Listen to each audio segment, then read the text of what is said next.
Prabowo akan lakukan adalah memotong kaki-kaki Jokowi di pemerintahan. Ya wajar aja, Prabowo sudah pasti tidak mau dikelilingi oleh orang-orang Jokowi di sekelilingnya. Dia pasti ingin dikelilingi oleh orang-orangnya sendiri.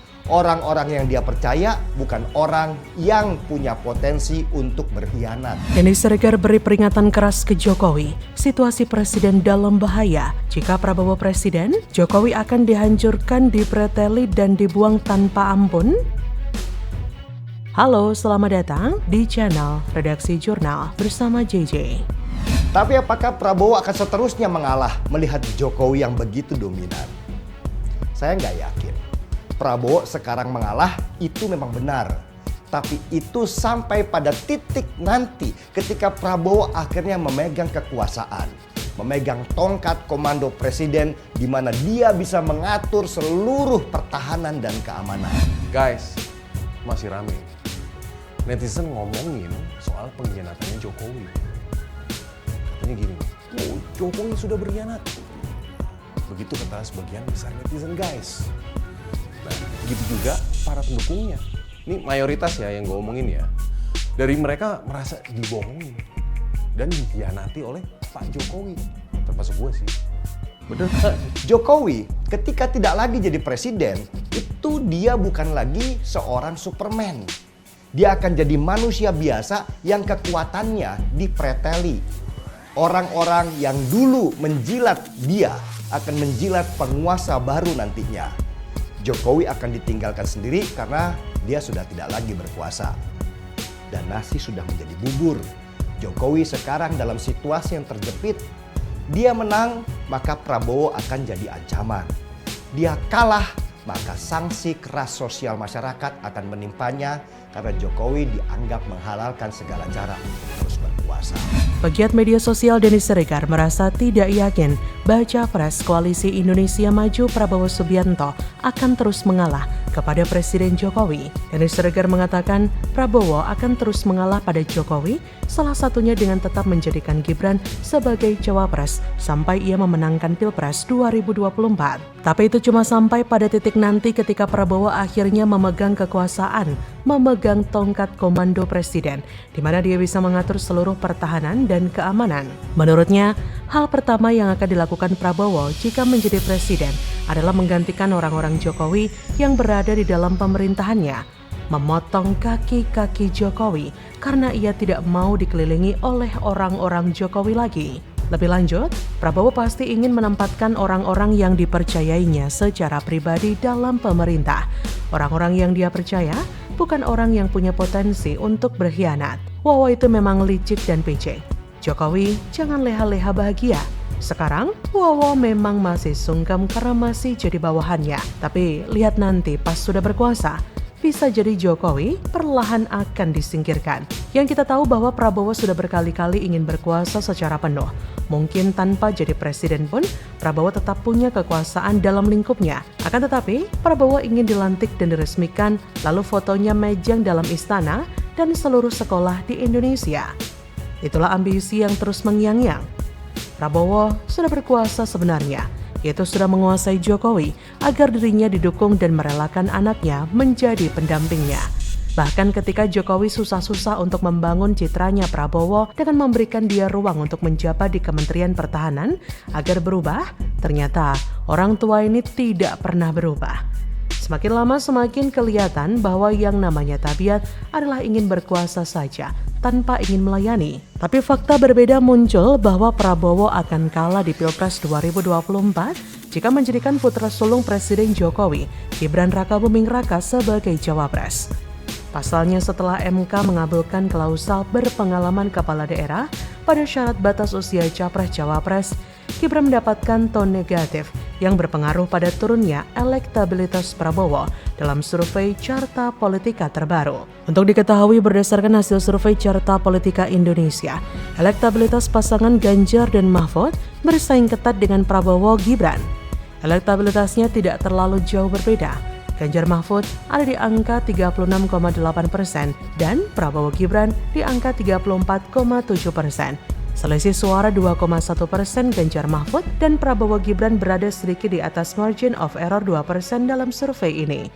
Prabowo memang seperti itu, ambisinya berkuasa memang sudah tidak bisa dibendung lagi.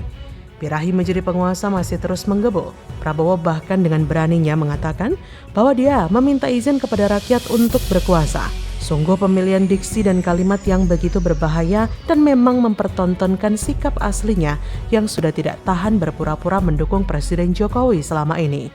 Kelihatan banget orangnya begitu bernafsu dan sudah tua, tidak pernah berubah. Prabowo yang dulu dan sekarang memang gak pernah berubah, yaitu beringas dan kelihatan nafsu banget kalau mau berkuasa. Ini sudah jadi tanda bahwa negara Indonesia akan hancur dan tak bisa bertahan dalam waktu lama jika dipimpin oleh Prabowo Subianto. Bagaimana menurut Anda? Berita yang ini Bu, tim sesnya Prabowo Bu. Ampun ya Bu.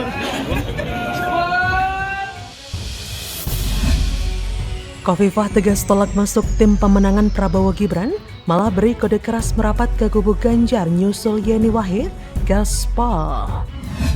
Halo, dengar suara JJ lagi di channel Redaksi Jurnal.